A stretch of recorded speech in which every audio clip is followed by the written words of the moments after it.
Hi everybody, very warm welcome to the channel Shipra Mishra. This is Shipra Mishra and I hope you guys are doing fine. देखो यार, आखिरी कुछ 15 दिन बचे हुए हैं आपके पास में. अब मिला जुला के ज़्यादा कुछ समय तो हमारे पास बचा नहीं है. और जब ऐसा होता है ना कि हम अपने एग्जाम के इतने करीब आ जाते हैं तो हमारे दिमाग में ना ये हाउ टू वाले बहुत सारे क्वेश्चंस आ रहे होते हैं.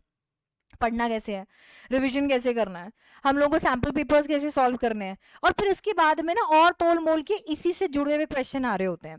ठीक है मैम, ये वाले नोट्स रेफर करने हैं कि नहीं करने हैं, इन नोट्स से कैसे पढ़ना है, माइंड मैप्स कैसे बनाने हैं, सैम्पल पेपर्स कौन से लेने हैं, अभी सैम्पल पेपर सॉल्व करने हैं कि नहीं करने हैं. इन्हीं से जुड़े हुए ये हाउ टू के बाद में सारे के सारे क्वेश्चन वर्ड्स की डिक्शनरी हमारे सामने खुल जाती है.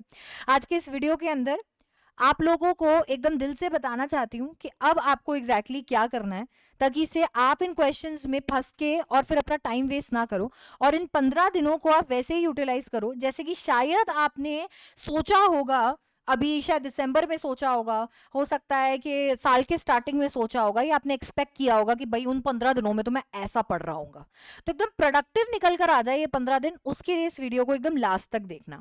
देखो यार, सबसे पहली चीज जो आपको ध्यान में रखनी है वो ये है कि ये वो टाइम नहीं है जहां आप एक टाइम टेबल बनाओ कि चलो यार अब मेरे को बैठना चाहिए और बैठकर टाइम टेबल बनाना चाहिए. देखो यार, टाइम टेबल हम लोग स्टार्टिंग से इसके लिए बनाते हैं ताकि से हम लोगों की एक आदत डेवलप हो, और वो आदत जो है उस आदत से हम लोग अपनी रेगुलर स्टडीज कर पाए, और आगे चल के हमें ये नहीं हो कि यार अब हम लोगों के ऊपर बहुत ज्यादा बर्डन है, बहुत सारा सिलेबस बचा हुआ है. अब जो है इस पॉइंट पे आप टाइम टेबल पे ना फोकस करके अपना पूरा ध्यान टू डू लिस्ट पे लगा दीजिए. दैट मीन्स आपको क्या करना है, आपको सबसे पहले अब ये जो 15 दिन है, ये 15 दिन में आपको क्या करना है वो आपके दिमाग में होना चाहिए.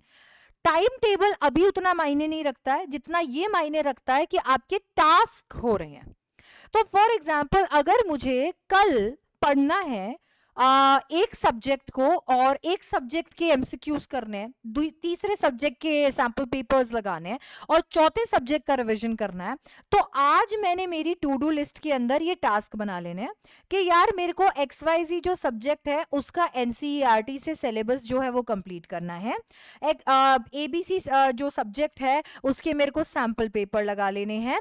ठीक है, मेरे को ना ये वाला जो एक सब्जेक्ट है उसके अंदर बहुत ज्यादा डाउट्स आ रहे थे, तो मेरे को टीचर के साथ में बैठकर पूरे के पूरे डाउट क्लियर करने हैं.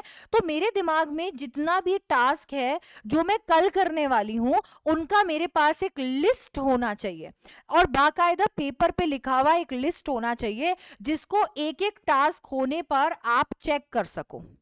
NCERT हो गया, ठीक है, सैंपल पेपर हो गया, मैंने डाउट सारे के सारे सॉल्व करवा लिए. तो जब आप ये करोगे तो पहली बात तो आपको सेटिस्फैक्शन मिलेगा कि यार आपने कुछ ना कुछ आज के दिन में किया है, आज का दिन काफी प्रोडक्टिव है, और ऐसा ही सेटिस्फैक्शन और मोटिवेशन आपको अगले दिन में काफी हेल्प करेगा. तो सबसे पहली काम तो आपको ये करना है कि टू डू लिस्ट आपने बना लेनी है. मैम, अगर मान लो मैंने ये टास्क की टू डू लिस्ट बना भी ली, बिना टाइम टेबल के मुझे कैसे पता चलेगा कि मेरे को ये टास्क कंप्लीट कब करना है. यार, आप साल भर आपको पढ़ते हुए हो गया, आपने न जाने कितने PTs UTs दे दिए हैं, आपने 2 प्री बोर्ड्स दे दिए हैं. अब आपके पास जब बोर्ड सामने है तो आपको एग्जैक्टली पता है, क्योंकि स्कूल आपको जाना नहीं है, बहुत सारे बच्चों के प्रैक्टिकल एग्जाम्स हो गए हैं, बहुत कम बच्चों के प्रैक्टिकल एग्जाम्स बचे रहे होंगे, और जिन बच्चों के बच रहे हैं प्रैक्टिकल एग्जाम कुछ घंटों का मामला है ना, अदरवाइज उस पर उतना ज्यादा ध्यान देने की जरूरत नहीं है कि आपको अभी आने वाले सारे 15 दिन वहीं लगा देने. तो ऐसा है नहीं. तो अब आपको एग्जैक्टली पता है कि आप अपने दिन को किन स्लॉट्स में डिवाइड करते हो. देखो, मैं एक अर्ली बर्ड थी, मैं सुबह 4 बजे उठती थी, और 4 बजे उठ के मैं सारे की सारी मेरी जो एक्टिविटीज होती थी कंप्लीट करके और पढ़ने बैठ जाती थी. तो लगभग 4:30 पौने 5 तक मैं अपनी स्टडी टेबल पे होती थी. आप में से बहुत सारे ऐसे बच्चे हो सकते हैं जो नाइट आउल्स हैं, जिनको ये लगता है कि यार मुझे रात में पढ़ने में मजा आता है, मेरी प्रोडक्टिविटी वहां निकल कर आती है, तो आप रात में पढ़िए. तो यहाँ पे टाइम टेबल फिक्स बनाने की बजाय आपके स्लॉट्स बना दीजिए. आप अपने स्टडी स्लॉट्स फिक्स कर लीजिए. जैसे मान लीजिए अगर आप सुबह उठते हैं तो आप फिक्स कर लीजिए कि यार मुझे 4:30 बजे से लेकर एक मेरा स्टडी का जो स्लॉट है वो 6:30 बजे तक जाएगा. फिर मैंने ब्रेक लेना है या नहाना है या ब्रेकफास्ट करना है, एंड देन उसके बाद में मेरा एक स्लॉट है 8 बजे से लेके एंड फॉर एग्जांपल एक स्ट्रेच में 11 बजे तक एक सैंपल पेपर हो जाएगा एंड देन उसके बाद में I just take a break and then इसके बाद में मैं 11:30 बजे से रिविजन करना शुरू करूंगा। अगेन मैं यहाँ पर सोच सकती हूँ कि मैंने 2 घंटे पढ़ाई की, फिर इसके बाद में हो सकता है कि मेरा एक स्लॉट जो है मैं लंच कर लिया या कुछ भी ऐसे। तो आप ना यहाँ पर स्लॉट्स बना दीजिए। यहाँ पर मैं फिर भी एक बार को एक स्पेसिफिक टाइम बता रही हूँ उन बच्चों को जो कि अगर टाइम टेबल नहीं देखेंगे तो एकदम से एंशियस हो जाएंगे कि टाइम टेबल कैसे नहीं है इसके अंदर। बट आपको यहाँ पर स्पेसिफिक टाइम भी फॉलो करने की जरूरत नहीं है। आप सिंपली ये सोच सकते हो कि यार 2 घंटे मेरे को ये वाला सब्जेक्ट पढ़ना है, 3 घंटे मेरे को मेरा सैंपल पेपर लगाना है, 1 घंटे के अंदर मुझे ये रिविजन खत्म करना है, उससे भी आपका काम चल जाएगा। ठीक है, तो ये टाइम स्लॉट्स उन बच्चों के लिए जिन बच्चों को बिना टाइम टेबल के फंक्शन करने की आदत नहीं है ना। अदरवाइज आप ड्यूरेशन के स्लॉट्स बना दीजिए, वो आपको बहुत मदद करेगा। अपने टास्क के आगे आप वो स्लॉट्स लिख सकते हो। फॉर एग्जांपल इस एनसीईआरटी वाले टॉपिक को या जो भी एनसीईआरटी का चैप्टर है उसे मेरे को 2 घंटों में कंप्लीट करना है। ये सैंपल पेपर मैं 3 घंटों के अंदर कंप्लीट कर रही होंगी। ठीक है, मेरे को डाउट क्लियर कराने में 1 घंटा लगेगा, तो इस तरीके से मैंने ड्यूरेशन का स्लॉट यहाँ पर फिक्स कर लिया। अब दिन भर के अंदर मेरे को ये कोशिश करनी है कि ये वाले टास्क मेरे कंप्लीट हो जाए, नहीं तो ये टास्क मैं कैरी फॉरवर्ड करूंगी नेक्स्ट दिन पे। याद रखना, बैकलॉग का टाइम नहीं है, कैरी फॉरवर्ड का टाइम नहीं है। हम चीजों को एडजस्ट जरूर कर सकते हैं। जैसे मान लीजिए आज थोड़ा कम समय हमने निकाल दिया है हमारे फोन के टुवर्ड्स, थोड़ा सा कम समय हम लोग बिता रहे हैं अपने दोस्तों के साथ में। थोड़ा सा अगर मेरे टू डू लिस्ट में एक डाउट क्लियरिंग वाला टास्क जो है वो ऐड हो गया और 1 घंटा मेरे को और चाहिए, तो कहीं और ऐसी जगह पे जहां मैं 1 घंटा वेस्ट करती हूँ यूजुअली, वो मैंने आज रोक कर और यहाँ पर मेरा 1 घंटा लगा दिया। तो हमें इस तरीके से बैलेंस करना है, कोशिश करनी है कि कैरी फॉरवर्ड हमारा टाइम ना हो। इसके बाद में नेक्स्ट चीज जो है वो ये है कि आपको आपका एक फिक्स स्केड्यूल तो यहाँ पर तैयार रखना ही पड़ेगा। आपको ये चीज तो तैयार रखनी पड़ेगी, not with regard to time but with regard to the activities. आपको तैयार रखना पड़ेगा कि यार मेरे को आप अपनी मम्मी को बोल के रखो कि मम्मी इस टाइम पे मुझे ब्रेकफास्ट चाहिए होगा, या घर में जो भी आपकी हेल्प कर रहे हैं इस टाइम पे मुझे लंच चाहिए होगा, इस टाइम पे मुझे डिनर चाहिए होगा। Meals sorted. ठीक है, तो सबसे पहले मील्स आपने सॉर्ट कर लिया। आप ये ध्यान रखो कि यार ये मेरे ड्यूरेशन वाले मेरे स्टडी स्लॉट्स हैं, इनके साथ में मैं बिल्कुल भी मेस नहीं करने वाली हूं। तो मेरे जो स्टडी स्लॉट्स हैं वो मैंने कर दिए हैं सॉर्ट। इसके बाद में मेरे को पता है कि यार मेरे को थोड़ी फिजिकल एक्टिविटी तो ऐड करनी पड़ेगी, नहीं तो जितना जो भी मैं पढ़ रही हूँ वो इतना एक्सर्शन क्रिएट करेगा कि शायद हो सकता है कि मैं थकान के मारे अगले दिन ना पढ़ पाऊं। ठीक है, तो मेरे को थोड़ा फिजिकल मूवमेंट यहाँ पर लेकर आना पड़ेगा। तो मैं कोई भी आउटडोर एक्टिविटी कर रही हूँ, तो मान लीजिए कोई एक्टिविटी मैंने यहाँ पर शामिल कर दी, आधे घंटे की एक्टिविटी चाहे हो जाए, सॉर्ट। तो ये मेरे को फिर अब इससे मुकरना नहीं है। इसके बाद में जो सबसे ज्यादा इंपॉर्टेंट है पर सबसे ज्यादा ग्रांटेड ली जाती है खास करके एग्जाम के टाइम पे वो है स्लीप। तो आपकी नीड के अकॉर्डिंग देखिए, मैं हमेशा 8 घंटे जो है वो सजेस्ट करती हूँ सारे लोगों को, क्योंकि 8 घंटे की नींद आपको एनीवे चाहिए होती है। बट अदरवाइज अगर आप यहाँ पे 6 घंटे के साथ भी बहुत रिफ्रेश फील करते हो, साउंड स्लीप के साथ में आपको बहुत अच्छा लग रहा होता है, तो मैं आपको अभी एग्जाम टाइम पे सजेस्ट करूंगी कि आप कम से कम 6 घंटे तो सोइए ही। और ये 6 घंटे हैं, ये मेरे ख्याल से आपके लिए इनफ होंगे आपको रेजुविनेट करने के लिए, आपको रिफ्रेश फील कराने के लिए, और ये जितना जो भी आपने पढ़ा है दिमाग के अंदर उसको रिटेन करने के लिए। तो आपका एक फिक्स स्केड्यूल होना चाहिए with regard to your activities जो आप दिन भर में कर रहे हैं। अब हम लोग यहाँ पर बात कर लेते हैं हमारे increased number of study hours की। देखो बच्चों, यहाँ पर जब हम ये बात कर चुके हैं कि हम लोगों को क्या करना है वो हम पहले ही लिख ले रहे हैं। हमने हमारी एक्टिविटीज जो अब नेक्स्ट 15 दिन की डिसाइड कर दिया है, तो थोड़ा सा अब आपको नो टू डिस्ट्रैक्शन करना पड़ेगा। मुझे पता है कि एक आदत जब आपको लग जाती है कि फोन आपका हाथ में है, उसी के साथ में आप खाना खा रहे हो, ठीक है, आप घूम रहे हो तो फोन लेकर घूम रहे हो, या फिर आपके पास में डिस्ट्रैक्शन के लिए डिफरेंट सोशल मीडिया साइट्स हैं जहाँ पे आपके लैपटॉप पे और न जाने कहां पे एक्सेस है, जहां से आप पढ़ाई भी कर रहे हो तो उसको साइड में नहीं रखा जा सकता। तो आपको ना अपने अंदर से वो मोटिवेशन लेकर आना पड़ेगा कि अभी डिस्ट्रैक्शंस का तो टाइम बिल्कुल भी नहीं है। अभी अगर मुझे करना है तो एक ही चीज करनी है कि मेरे को मेरे स्टडी के घंटे जो है वो बढ़ा देने हैं। अगर मैं ऑन रेगुलर बेसिस 2 घंटे 3 घंटे पढ़ाई करती थी, तो अभी एग्जाम टाइम पे 2 से 3 घंटे से कुछ नहीं होने वाला है। तो कम से कम एग्जाम टाइम पे मेरे को उसको बढ़ाकर 5 6 7 8 घंटे, बहुत सारे बच्चे ऐसे हैं जो अब पढ़ना शुरू करेंगे अपने जेईई के एग्जाम्स के बाद में, और जब उन्हें वो टाइम मिलेगा तो उस टाइम पर आप ये सोच सकते हो कि यार अब मेरे को और डेवलप करना पड़ेगा, क्योंकि बाकी बच्चे मेरे कंपैरिजन के अंदर बोर्ड्स के लिए काफी अच्छी तैयारी कर चुके हैं। चुके हैं, तो हो सकता है 10 घंटे तक आप जा रहे हो। एक बार में आप 10 घंटे की पढ़ाई नहीं कर सकते हो, ब्रेक्स के साथ में स्लॉट्स बनाकर आप 10 घंटे की पढ़ाई खींच सकते हो। बट मैं आपको एडवाइस करूंगी कि 8 घंटे की पढ़ाई भी अगर आप एक दिन के अंदर कर रहे हो तो वो भी बहुत होती है, अगर आप बिना डिस्ट्रैक्शन के कर रहे हो। 8 आवर्स अगर आप दे रहे हो अपनी पढ़ाई को इस टाइम पर, तो वो भी बहुत है बिना डिस्ट्रैक्शन के। आप 16-16 घंटे, 18-18 घंटे वाली थ्योरीज में मत पढ़िए। लोग कहते हैं मैं 18 घंटे पढ़ रही थी, 18 घंटे पढ़ रहा था और फिर ये हुआ फिर वो हुआ। ये टाइम पे अगर आप 8 घंटे भी अच्छे से पढ़ ले रहे हो और बाकी सारी एक्टिविटीज में ध्यान दे रहे हो तो भी बहुत है। अगर आपने बिल्कुल भी किसी सब्जेक्ट को टच नहीं किया है, सैंपल पेपर्स करना शुरू नहीं किया है, या किसी कारणवश आपका बहुत ज्यादा टाइम वेस्ट हो गया और अब आप अपना फर्स्ट रिवीजन शुरू कर रहे हो, तो मैं आपको सजेस्ट करूंगी कि आप 10 घंटे, 8 से 10 घंटे की पढ़ाई तो बिल्कुल करिए ही करिए। आपको 2 घंटे और ऐड करने चाहिए। तो आपके स्टडी आवर्स को अब आपको इंक्रीज कर लेना चाहिए। अब आपको ये नहीं सोचना चाहिए कि चलो यार अभी भी थोड़ा सा खेल कूद में हम जा सकते हैं। खेल कूद का मतलब मेरा है कि चलो थोड़ा इधर उधर घूम आते हैं, गेड़ी मारी आते हैं, ठीक है, मोमोज खाने चले जाते हैं, बिना काम के ट्यूशन चले जाते हैं, दोस्तों से मिलने चले जाते हैं, फोन पे टाइम वेस्ट कर देते हैं। मेरे ख्याल से अब आपका टाइम बहुत ज्यादा इंपॉर्टेंट है। ये 15 दिन बाद में जाके आप मिस करने वाले हो, तो बिल्कुल भी ऐसा नहीं कर रहा है कि कुछ रिग्रेट हो आगे चल के। इसके बाद में आपको आपके ओजी कंटेंट पे स्टिक करना पड़ेगा। देखो आपको ना बहुत लालच मिलेगा, कोई XYZ पर्सन बोलेगा यार ये नोट्स बहुत अच्छे हैं, इनसे पढ़ ले, ये किताब बहुत अच्छी है, इससे पढ़ ले। और ये जो लालच होता है इसके अंदर हम लोग अभी क्योंकि इतने डरे हुए होते हैं, तो कहीं ना कहीं वो नोट्स, वो किताबें, इन सारी चीजों के बीच में हम फंस भी जाते हैं।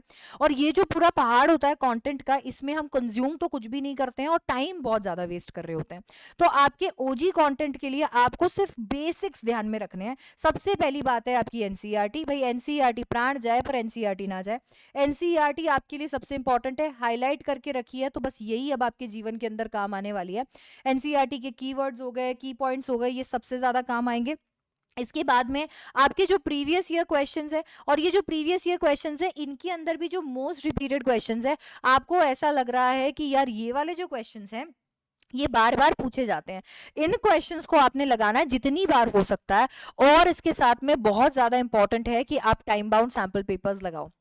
यार ये टाइम बाउंड सैंपल पेपर्स वाली बात, और इनफैक्ट ये 3 चीजें सिर्फ मैं ही नहीं, मेरे ख्याल से पूरे यूट्यूब पे सारे लोग सजेस्ट करते जा रहे हैं, क्योंकि ये बेसिक्स है। अब आपको इसके अलावा और किसी चीज की जरूरत नहीं है। एनसीईआरटी आपको अभी रीड नहीं करनी है। एनसीईआरटी अगर आपने हाईलाइट करके रखी हुई है तो वहां से रिवाइज करना है। और अगर आपके पास में एनसीईआरटी से बने हुए नोट्स या फिर माइंड मैप्स अवेलेबल है तो वहां से आपको पढ़ना है। एनसीईआरटी रीडिंग का समय जा चुका, वो आपको नहीं करना है। वैसे ही जैसे कि पीवाईक्यू से मे बी जो भी आपके मोस्ट रिपीटेड क्वेश्चंस है उन पे ज्यादा फोकस करना है। ये जो टाइम है, ये टाइम आपके सैंपल पेपर्स को ज्यादा से ज्यादा सॉल्व करने का है।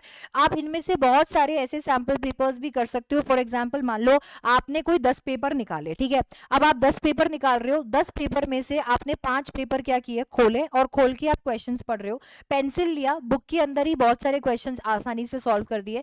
ऐसे वाले क्वेश्चंस जो आपको लग रहा है कि यार मेरे को लिख के देखने चाहिए, बस उन क्वेश्चंस को आपने फटाफट से लिख कर देखा और आपका सैंपल पेपर सॉल्व हो गया। ये वो वाला तरीका होता है जिसके अंदर आप सिर्फ ये देखने की कोशिश कर रहे हो कैसे क्वेश्चंस बन सकते हैं, are you ready for them. कौन कौन से क्वेश्चंस ऐसे हैं जिनमें आप अटक सकते हो, कौन से क्वेश्चंस आपको लिख के देखने चाहिए, और कौन से क्वेश्चंस को आप फटाफट इसमें सॉल्व करके नक्की कर दो। तो 5 पेपर आपने वैसे लगा लिए। ये एक आसान और बहुत जल्दी तरीका होता है सैंपल पेपर को सॉल्व करने का। फिर आता है आपका एक्चुअली सैंपल पेपर को सॉल्व करने वाला सेशन, जो कि आपका सैंपल पेपर वाला स्लॉट है। उसके अंदर 3 घंटे बैठकर एक्चुअली सैंपल पेपर को सॉल्व करना। किताब खोली, सैंपल पेपर खोला, स्टॉप वॉच ऑन की और पढ़ना शुरू किया, करना शुरू किया, और ध्यान रखा कि 3 घंटे के अंदर अंदर इसको कंप्लीट करना है। फिर इसके बाद आपके आंसर्स के साथ में आपने उसको मैच किया, चेक किया, और अगर आप चाहते हो घर में कोई और बड़ा है जो आपकी मदद कर सकता है तो उनसे आपने आंसर्स की मदद से अपना पेपर चेक करा लिया, ताकि अगले पेपर में आप सुधार कर सको। तो यार सैंपल पेपर्स जो है ये आपको अभी सबसे ज्यादा सॉल्व करने हैं, और ये 2 ही तरीके हैं जिनसे अभी आपको सबसे ज्यादा सैंपल पेपर सॉल्व करने हैं। आप एक आध टाइम बाउंड पेपर तो लगाते ही रहिए, रोज कोई ना कोई एक सैंपल पेपर जो है वो आपने सॉल्व करना है। मैं ये नहीं कह रही सिर्फ इंग्लिश का, मैं ये कह रही हूं कि आपके पास में क्लास 10th वाले बच्चे जो देख रहे हैं, क्लास 12th वाले बच्चे जो देख रहे हैं, आपके जो सब्जेक्ट्स हैं, रोज एक सैंपल पेपर होना चाहिए। और रोज एक सैंपल पेपर आपका 10:30 से लेके 1:30 के बीच में होना चाहिए, या फिर आप इस स्लॉट को लिख सकते हो 10 से लेकर 1 के बीच में। 10 से लेकर 1 के बीच में आपको सैंपल पेपर्स, जो भी आपको स्लॉट सही लग रहा है आपके अभी जो मैंने टाइमली स्लॉट्स बताए थे उनमें से, क्योंकि ये जो टाइम होता है ये वाला वो टाइम है जिनमें आप एक्चुअली आपका बोर्ड का एग्जाम लिख रहे होंगे। तो हम चाहते हैं कि जब आप सैंपल पेपर सॉल्व करो तो उसी टाइम पर आपका दिमाग सबसे ज्यादा एक्टिव हो। अगर आप इस टाइम पर खाना खाते हो, सोते हो और बहुत ही लेथार्जिक फील करते हो तो आपको एग्जाम में भी परेशानी आएगी, जो बिल्कुल भी नहीं होनी चाहिए। इसी वजह से आप इस टाइम को अपने सबसे ज्यादा एक्टिव बना दो। रोज अब आने वाले 15 दिनों में आपने 10 से 1 या 10:30 से 1:30 के बीच के अंदर सिर्फ और सिर्फ सैंपल पेपर लगाने हैं। अगर आप क्लास 10th के हो तो मैं आपको मेरी ये फेवरेट बुक जो है वो रेकमेंड करने वाली हूँ इंग्लिश के लिए। आपको यहाँ पे प्रैक्टिस पेपर्स मिल जाएंगे लैंग्वेज और लिटरेचर के। बहुत पतली सी प्यारू सी बुक है, इसके अंदर आधे पेपर आप खुद सॉल्व कर लीजिए, इसी के अंदर कर लीजिए, और बाकी के बचे हुए पेपर्स जो हैं उनको आप टाइम बाउंड सैंपल पेपर्स में 10 से 1 या 10:30 to 1:30 वाले स्लॉट में सॉल्व कीजिए। इसके बाद में जो लास्ट चीज मैं आपको कहना चाहती हूँ वो ये है, जो इन 15 दिनों के अंदर शायद आप भूल जाएंगे और ये बहुत काम आएगी, और जिसको मैंने भी फेस किया है, वो ये है कि आपको ये दो चीजें, एक तो एक्सरसाइज और एक अच्छा खाना, बिल्कुल भी नेग्लेक्ट नहीं करना है। देखो, थोड़ी बहुत एक्सरसाइज आपके लिए जरूरी है क्योंकि ठंड का टाइम जब होता है, क्योंकि देश के बहुत सारे ऐसे कोनों में अभी भी बहुत ज्यादा ठंड पड़ रही है, ठंड के टाइम पर पढ़ने का बिल्कुल भी मन नहीं कर रहा होता है, बहुत लेजी आप फील कर रहे होते हो, और बीमारियां भी इस मौसम में बहुत ज्यादा होती हैं। तो सबसे पहली चीज, थोड़ी एक्सरसाइज करनी है ताकि बॉडी एक्टिव रहे, आपको सोने का जैसा फील नहीं हो, बार बार स्लीपी फील नहीं हो, और आप लेथार्जिक ना हो जाओ। दूसरी बात, आपके बॉडी को फंक्शन करने के लिए थोड़ा बहुत मूवमेंट चाहिए होता है, और ब्रेन को भी फंक्शन करने के लिए बॉडी का थोड़ा बहुत मूवमेंट चाहिए होता है, तो ये एक नॉन नेगोशिएबल है। फिर आती है ये, देखो सबसे बड़ा प्रॉब्लम आजकल क्या है कि फूड जो है वो इजीली एक्सेसिबल है। अगर कुछ खाने का मन कर रहा है तो तुरंत ऑर्डर कर लिया और वो आ गया। देखो, अभी तक आप जो कर रहे थे ठीक है, कोई दिक्कत नहीं है, पर अब नहीं करना है, क्योंकि देखो बाहर से जब हम खाना खाते हैं तो उसमें बहुत सारे मिर्च मसाले भी होते हैं, बहुत सारे हो सकता है कि कुछ ऐसी चीज भी हो जो आपको सूट ना करे और इनडाइजेशन का प्रॉब्लम हो जाए। हम लोग अभी इस पॉइंट पर बीमार होना अफोर्ड नहीं कर सकते हैं। हमें अच्छा खाना खाना है जो हमें एनर्जी दे, न कि ऐसा खाना खाना है जिसको पचाने में बॉडी और एनर्जी लगाए और हमें नींद आए, है ना। तो अच्छा खाना खाने पे फोकस करेंगे, चाहे कम कम पोर्शन में खाना खाएंगे और एनर्जी लेंगे, न कि उसमें एनर्जी वेस्ट करेंगे। ये बहुत इंपॉर्टेंट है क्योंकि हमें ये 15 दिन एकदम प्रोडक्टिविटी से पढ़ना है ना। तो ये 5 ऐसी चीजें हैं जो मैं चाहती हूं कि आप ध्यान रखें इन 15 दिन के अंदर। अगर आप चाहते हैं कि आपका 15 दिन जो है वो एकदम प्रोडक्टिव हो जाए, आपके 15 दिन में एक भी दिन बर्बाद ना हो, और आप वैसे ही पढ़ पाएं जैसे आपने इमेजिन किया था, तो ये 5 टिप्स मेरी तरफ से आपको ध्यान में रखनी है। डिस्क्रिप्शन बॉक्स जरूर चेक कर देना, आपको सारे नेसेसरी लिंक्स वहां पर मिल जाएंगे, बुक का लिंक भी वहां मिल जाएगा। आई वुड रेकमेंड, अगर आप क्लास 10th में हैं, कि आप सैम्पल पेपर सॉल्व करें, and it's literally the OG book, तो आप जरूर ट्राई कर सकते हैं। And I will see you in the next one.